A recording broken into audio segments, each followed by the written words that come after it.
James and Claire Holloway, a couple in their late 30s from Sacramento, had always loved weekend road trips, but on October 13, 1979, they chose the wrong road, and as they turned onto Dry Creek Road looking for a quiet scenic drive, neither of them noticed how silent the forest had become, like the trees themselves were holding their breath.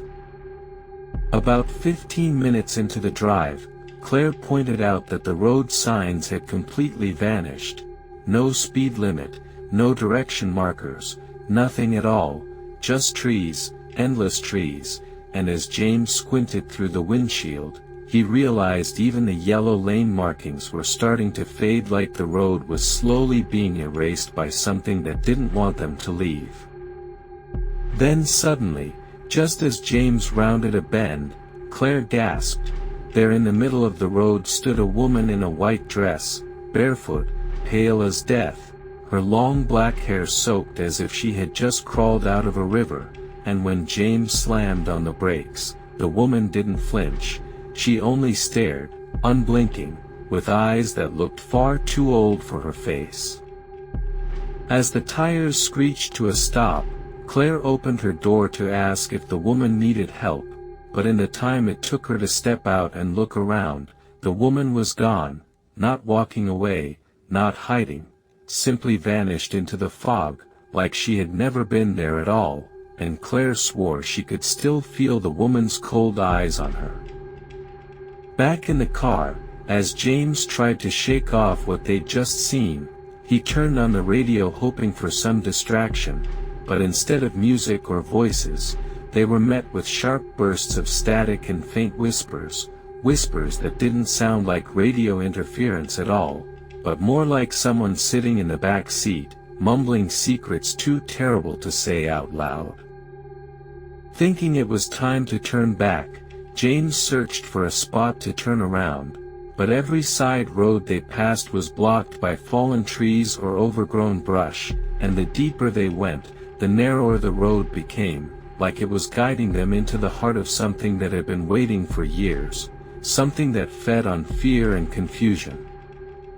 Just as panic began to rise, Claire pointed through the fog at a small wooden cabin barely visible between the trees, its windows glowing faintly as if someone, or something, was inside, and though every instinct screamed to keep driving, James turned the wheel and followed the narrow dirt path leading straight to it. The door creaked open with barely a touch, revealing a room frozen in time, dust-covered furniture, an old oil lamp flickering on the table, and photos on the wall that showed families who looked just like them, but all of the people in the photos were faded, with hollow eyes, and dates scrawled in red ink below each frame, dates that ended in 1979. In the far corner of the room, half hidden beneath a tattered rug, Claire found a trapdoor that creaked open to reveal steep stairs descending into darkness, and even though the air pouring out smelled like damp earth and something long dead, James felt an unnatural pull to go down, like the cabin itself was inviting them into its memory. As they stepped into the basement, the air grew colder with each step, and below the hum of silence, they began to hear voices, dozens of overlapping whispers, male and female, young and old, all chanting the same phrase, "You shouldn't have come back." At the bottom, they found a wooden table with a leather-bound journal resting on top, its pages filled with frantic handwriting describing disappearances, strange lights, and a "watcher in the woods" that only came after midnight, but the last entry chilled Claire to the bone. James and Claire arrived. "I hope they escape." As they backed away from the journal, James heard floorboards creaking above them, slow and deliberate, as if someone, or something, was pacing in the room above, and when Claire whispered, "We're not alone," a shadow passed across the single bulb overhead, even though no one had entered the basement. They bolted up the stairs, but when they reached the main room again, the front door was gone, replaced by a solid wall of rotted wood, and every window showed nothing but blackness outside, as if the forest itself had vanished, leaving them trapped in a place that didn't follow the rules of time or space. They ran upstairs looking for another way out and stumbled into a small bedroom, walls lined with children's drawings, stick figures being chased by shadows, and a broken music box that began playing by itself as Claire whispered, "They weren't alone. The children saw it too."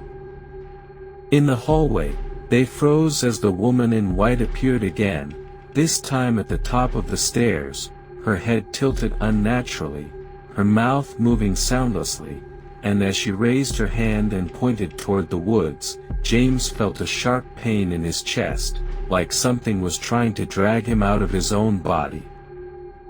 With no other choice, Claire dragged James through the children's room and slammed her shoulder against the far wall, and instead of breaking it, they passed through it, falling into darkness, weightless, breathless, like being swallowed by the house itself.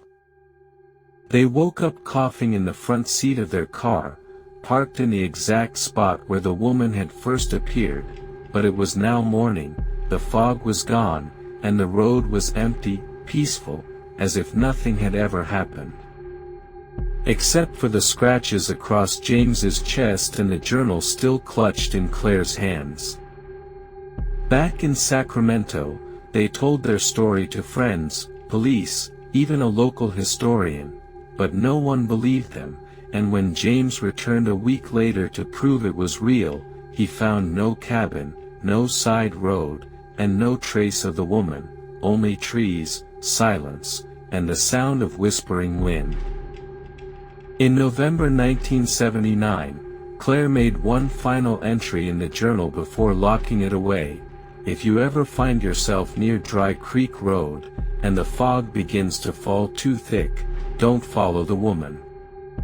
Don't stop for anything. Just drive. Because once you see her, she never forgets your face."